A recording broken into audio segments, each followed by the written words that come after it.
오늘의 사연 시작하겠습니다.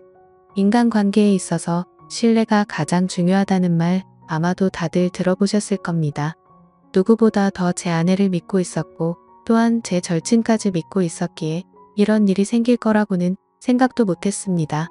애초에 제 친구에게 아내를 소개시켜줬던 것도 저였으니 어디 가서 탓도 못하겠네요. 정말 옛날 유명했던 노랫말처럼 제 아내를 믿었던 만큼 제 친구도 믿었던 거죠. 아니 애초에 믿을 필요조차 없는 일이지 않을까 싶네요. 그만큼 노래 가사말처럼 아무 생각 없이 친구에게 아내의 일터를 알려주었고 저는 심지어 친구를 도왔다는 자부심까지 느끼고 있었습니다. 아내는 저보다 8살 연하로 솔직히 말해서 참 예쁘게 생겼습니다. 결혼한 지도 3년 차지만 저는 좀처럼 그 콩깍지가 사라지지 않고 있었지요. 지금은 뭐 말할 것도 없습니다만 제 아내는 국내에서도 유명한 미대를 졸업했습니다. 졸업할 때는 그래도 주변에 같이 공부하던 친구들과 해서 갤러리를 빌려 전시회도 하고 촉망받는 젊은 신의 화가라면서 인터뷰도 하고 나름 전도유망한 화가였어요. 하지만 사실 미술이라는 게 돈이 많이 드는 일이더군요. 결국 제 아내는 현실의 벽을 넘지 못해서 화가의 꿈을 접게 되었고 당시 연애를 하고 있던 저와 결혼하게 되었습니다. 하지만 그래도 여태 배워온 게 있기 때문에 근처에 자리를 하나 얻어서 그림 같은 걸 그리면서 미술로 사람들의 심리치료를 돕는 그런 작은 화실을 열었습니다. 떼돈을 벌어오는 건 아니었지만 스스로 월세도 내고 생활비 조금 보태고 자기 용돈까지 낼 정도로 벌고는 있었습니다. 제 자랑은 아니지만 저도 나름 벌이가 넉넉한 편이었기 때문에 아내한테 무리해서 돈을 벌라고 요구할 것까진 아니었지요. 집안일이야 간단한 것들은 퇴근 후에 각자 도와서 하는 방법도 있었으며 조금 힘이 드는 일이 있으면 그때그때 사람 구해서 쓰곤 했습니다. 아내한테 집안일을 강요한 적도 없었습니다. 사람을 겉만 보고 평가하면 안 되는 일이지만 사실 제가 아내와 결혼하게 된 이유 중 하나가 아내의 미모가 상당했기 때문이었거든요.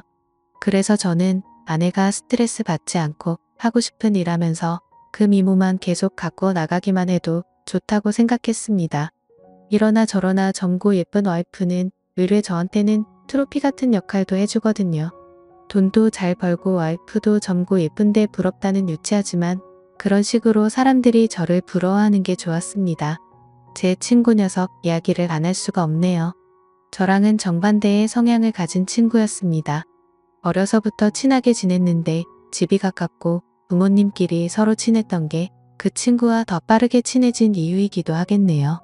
어릴 때야 체격도 비슷비슷하고 그랬는데 그 친구는 커가면서 키도 커지고 운동신경이 좋아 최대에 진학을 했고 저는 공부를 잘해서 그쪽 길로 나갔지요. 어릴 적부터 같이 지내 오래 알아온 친구이긴 하지만 사실 서로 방향도 다르고 해서 사회인이 된 이후에는 자주 만나지는 않았습니다. 그런데 이 친구한테서 오랜만에 연락이 왔지요. 친구를 만나는 게 어려운 일이 아니니 기꺼이 저는 친구를 위해 시간을 냈습니다. 무슨 일로 이렇게 오랜만에 저를 찾았나 했더니 아니다 다를까 술이 한두 잔 들어가고 나니 마음에 있는 이야기를 꺼내더군요. 한동안 연락 없이 지내다가 무슨 소식이 있길래 저를 다 찾아왔나 했더니 자기가 결혼했다는 기쁜 소식을 전하더군요. 진심을 다해 잘 됐다고 축하해줬는데 친구 녀석 걸굴은 그닥 행복해 보이지 않았습니다. 남자들 입장에서는 봉잡았다고 할 정도로 잘 나가는 아내였어요. 전문직인데 어디 취직한 것도 아니고 자기 이름으로 개업해서 하고 있는데 저는 친구 녀석이 자랑하러 온 줄 알았는데 그게 아니더군요. 이 친구가 얼굴도 잘생기고 체격도 엄청 좋은 편이라서 어릴 때부터 동네방네 유명한 녀석이었습니다. 인기도 많아서 여자친구를 사귀었다 하면 다 연예인 뺨을 후려칠 정도로 예쁜 여자만 꼴라 만났어요. 당시에 저는 이 친구와 거의 붙어 살다시피 했는데 친구 녀석 여자친구가 예쁜 거에 대해서 어느 정도 자격지심도 가지고 있었고 부러워도 했습니다. 그래서 그런가 제가 성공하고 이렇게 잘 풀리고 나서 선택한 배우자도 외모만 보고 결정했다 봐도 무방하죠. 아무튼 친구 녀석한테 와이프 사진 좀 보여달라고 해서 봤는데 약간 의외였습니다. 와이프 되는 사람이 조금 평범하고 흔하게 생겼더라고요. 뭐 어느 정도로는 인정하는 게 친구 와이프가 전문직에 개업까지 했는데 얼굴까지 연예인급이면 저도 아마 부러워서 배가 아팠을 겁니다. 아무튼 어쩌다 보니 이 친구 신혼집이 심지어 저희 집 근처였어요. 그래서 다시 이 친구와 인연이 시작되게 되었던 거고요. 솔직히 제가 이 친구에 비해 모자란 건 체격과 외모 정도밖에 없었고, 그동안 이 친구의 애인들 외모가 당시 제가 만나던 애인들 외모에 비해 한참 모자랐기 때문에 열등감을 가지고 있지 않았습니까?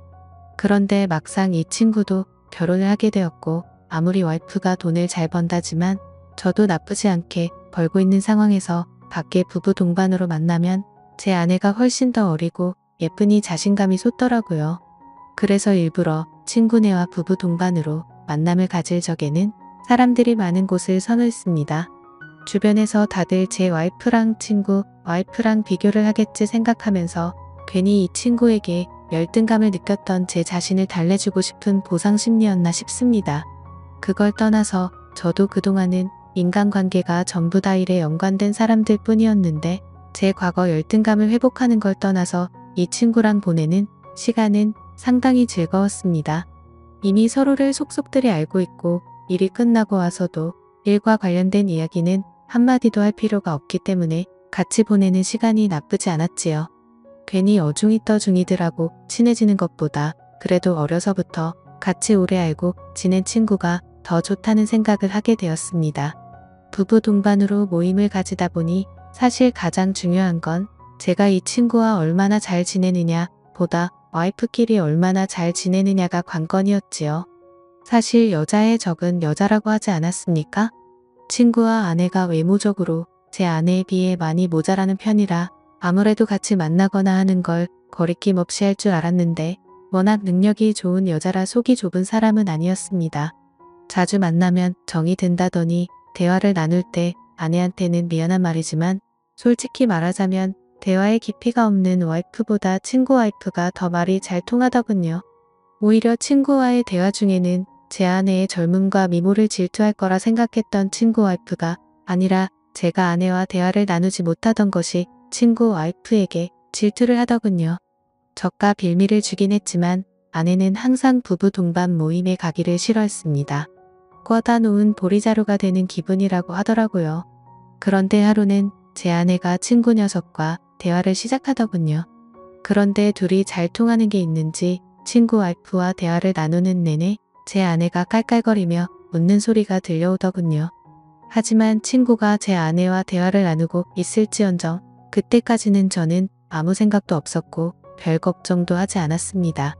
일단 친구 녀석 자체가 직업이 없고 제 아내는 딱히 하는 일 없거나 평범한 직장을 가진 남자들은 별로 취향이 아니었거든요. 그런데 하루는 친구가 약속을 잡으면서 그날만큼은 우리 둘만 만나면 어떻겠냐고 연락을 해왔습니다. 그래서 무슨 일인가 싶어서 알겠다 하고 약속 장소에 나갔지요. 친구 녀석은 조금 분위기가 우중충해 보였습니다. 처음엔 무슨 일로 둘이 만나자고 했느냐 물어봤는데 딱히 대답은 없었고 술이나 마시자고 하더군요. 그런데 술이 한두 잔 들어가고 나니 마음속에 있는 이야기를 꺼내기 시작했습니다. 무슨 일이고 하니 친구의 입장은 쟤랑 정반대의 경우였습니다. 저가 어리고 예쁜 아내를 트로피 와이프로 사용하는 것처럼 친구 아내도 외적으로 잘생기고 훈남인 제 친구를 트로피처럼 대하고 있던 거였더라고요. 저도 같은 경우이긴 하지만 여자의 경우는 처음 보는 것 같아서 신기하기도 했고 놀랍기도 했습니다. 그런데 제 생각에는 제 나름대로 제 아내는 제 덕을 보면서 잘 살고 있다고 생각했거든요. 친구 녀석도 와이프가 벌어다주는 돈으로 호의호식하고 집에서 편하게 놀고만 있는데 아쉬울 게 뭐가 있나 싶었지요. 그렇다고 이 친구가 과거에 쌓아놓은 게 많아서 뭐라도 될 만한 그런 녀석은 아니었거든요. 그런데 이 친구는 자기도 자기 나름대로 자아 실현을 하고 싶어 안달이 나 있더라고요. 실제로 지 와이프를 설득해서 자금을 받아 사업도 잠깐 해봤답니다. 그런데 그거 망쳤는데 반년도 걸리지 않았다고 합니다. 그때 사업 망쳤는데 반년도 걸리지 않았다고 하고요. 어쩌다가 제가 여기 살고 있다는 걸 통해 알게 돼서 자기가 저한테 먼저 연락을 한 거라 하더군요. 그래서 한참 친구 녀석이 주저리 하는 걸 들어줬습니다. 요는 자기는 전업주부를 하는 게 싫은데 사업도 망쳤고 요즘 자신감도 없고 하는 일마다 외롭고 너무 힘들다는 겁니다.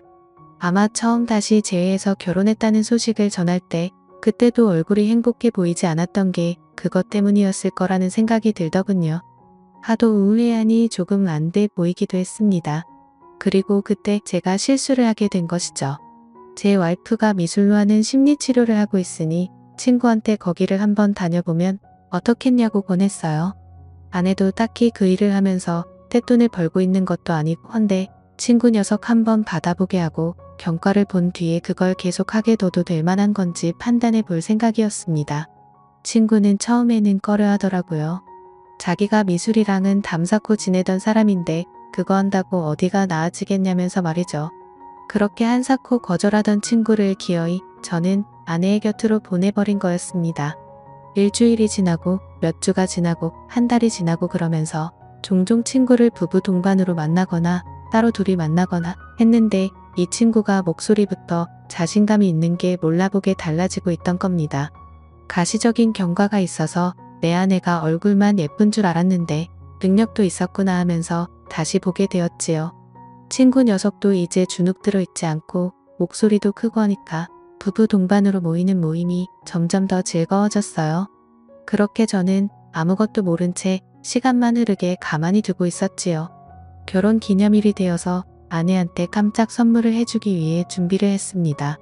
꽃다발 손에 들고 회사에서도 일찍 나와 아내의 화방으로 향했습니다.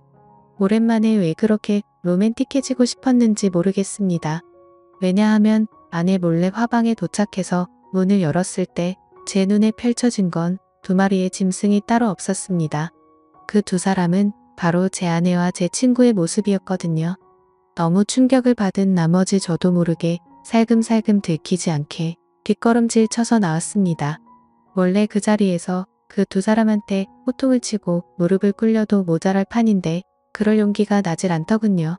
오히려 그 상황에서 내 아내는 사실 나보다 내 친구와 더 잘 어울리는 게 아닐까 싶었습니다.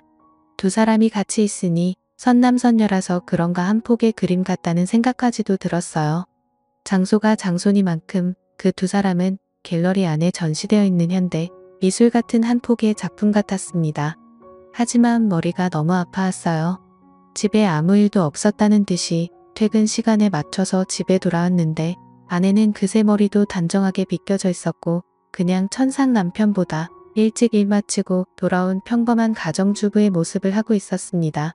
심지어 얼마나 친구 녀석과 좋았는지 그날이 결혼 기념일인지조차 잊고 있더군요. 두 사람의 결정적인 증거를 만드는 건 누워서 코 푸는 것보다 쉬운 일이었습니다. 매일 갤러리에 출근하는 와이프와 매일 짝의 와이프가 출근한 사이 집에만 있는 제 친구 녀석 둘이서 언제 뭘 할지는 잠복해서 현장을 덮치는 것보다 알기 쉬운 일이었지요. 하지만 이대로 끝내버리기에는 뭔가 아쉽더군요. 친구에게 배신당하고 아내한테까지 배신당한 거나 마찬가지인데 이대로 그냥 소송전으로 이어진다고 해봐야 그렇게 끝날 일인 거지요. 그래서 저도 제가 당한 상처만큼 친구에게 똑같이 돌려주고자 했습니다. 친구 와이프에게 개인적으로 연락을 해서 바쁘신 거 알지만 낮에 잠깐 시간 좀 내주실 수 있느냐 물었지요. 자기 이름 걸고 하는 전문직이라 낮에 시간이 내기 힘들었을 텐데 그녀는 흔쾌히 제 부탁에 응했습니다. 부부 동반 모임할 때보다 출근할 때 더 화려하게 꾸미고 다니는 듯 싶더군요. 한껏 멋을 내고 온 그녀는 많이 긴장되어 보였습니다. 그녀와는 정말 아무것도 모른다는 듯이 인사를 하고 개인적으로 궁금한 게 있어서 연락했다고 이유를 끝까지 숨겼습니다. 제 차를 타고 이동하다가 아내가 운영하는 갤러리에 제가 뭔가 두고 온 것 같다고 말하고 잠깐만 거기를 좀 들러야겠다고 했어요. 그녀는 제가 자기를 만나는 걸 제 아내한테 보여줄 필요가 뭐가 있냐고 하면서 그냥 뭐가 됐든 괜찮으니 아내랑 볼 일은 자기 이후에 하라고 하더군요.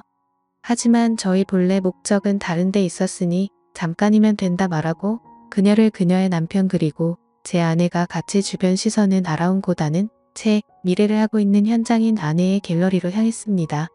주차장에 다다르니 벌써 친구 녀석의 차가 떡하니 주차가 되어 있더군요. 친구 와이프의 눈동자가 흔들리는 걸 보았습니다. 여기까지는 계획대로였는데 아내의 화방 입구에 다다라서 살짝 보니 마치 연인처럼 둘이 꼭 붙어 있더군요. 이제 친구 와이프가 그 장면을 목격만 하면 되는 건데 여기서부터 예상치 못한 일이 벌어졌습니다. 친구 와이프가 분명히 그 장면을 봤는데도 제 손을 잡아 끌더니 저게 뭐가 중요한 일이냐고 하면서 저보고 은근 유치한 구석이 있다고 하더군요. 그리고는 현장을 같이 덮치는 게 아니고 저보고 빨리 나가자고 하는 겁니다. 두 사람은 두 사람의 시간이 있는 거고 우린 우리끼리의 시간이 더 중요한 거 아니겠냐고 하면서요.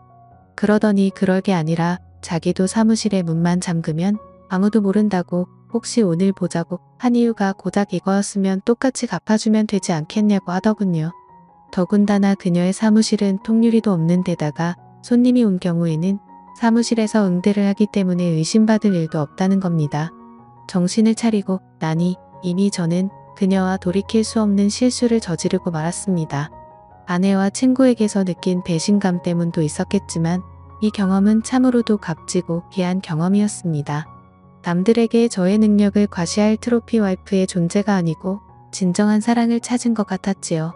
그동안 부부 동반 모임을 가지면서도 말도 잘 통하는 사람이라고 생각했던 그녀가 사실은 제 옆자리에 더 어울리는 사람이고 두 사람이 같이 있으면 시너지 효과가 날 것 같은 그런 기분이 들었습니다. 하지만 내내 강한 모습을 보이던 그녀는 무언가 얼이 빠진 사람처럼 어디라고 말할 수 없는 어느 한 곳을 멍하니 응시하고 있더군요. 그녀의 존재가 순간의 충동이라는 생각이 들기도 했지만 지금 당장 제 마음을 그녀에게 전하지 않는다면 그녀 또한 흔들리지 않겠나 하는 생각이 들었습니다. 어차피 이렇게 된 거 두 사람은 두 사람끼리 붙어먹게 내버려두고 우리들이 같이 새로운 시작을 하는 게 어떻겠냐고 물었지요. 어차피 친구나 제 아내나 배우자의 능력이 없으면 그저 아무것도 할 줄 모르는 초라한 존재들이나 다름없었거든요. 그리고 그것이야말로 저희가 그들에게 해줄 수 있는 최고의 복수라고 생각했습니다. 하지만 뭐가 문제냐며 강한 척하던 그녀는 모든 이 상황을 보내고 나서야 진짜 마음을 전하더군요. 그렇게 할 수는 없겠다고요. 한 방 먹여주는 취지는 좋지만 자기는 이름 걸고 일하는 사람이기에 이혼녀 꼬리표를 달고 살 수는 없겠다고 하더군요. 하지만 이 만남만큼은 두 사람이 자기들의 잘못을 뉘우치고 솔직하게 말할 때까지 유지하자고 하더군요. 다른 건 몰라도 자기도 손해보면서 당하고 사는 것만큼은 용납하지 못하겠다고요. 결국 고양이한테 생선을 맡겨 저는 저의 자존심이나 마찬가지였던 아내를 친구에게 넘겨버리고 말았습니다. 하지만 아쉬움은 남지 않네요. 본의 아니게 이렇게 어긋난 만남이 되어버리긴 했지만 저는 덕분에 인생의 중요한 교훈을 얻은 것 같습니다. 그리고 고맙게도 친구와 아내는 계속해서 만남을 이어가려는가 봅니다. 저들 딴에는 아직도 저희가 아무것도 모르고 있다고 생각하고 있는 게 아닌가 싶어요. 언제가 될지는 모르겠지만 아마 조만간일 거라 생각하고 그때까지 친구와 아내 덕분에 만난 새로운 인연을 놓치지 않기 위해 노력해야겠습니다. 감사합니다.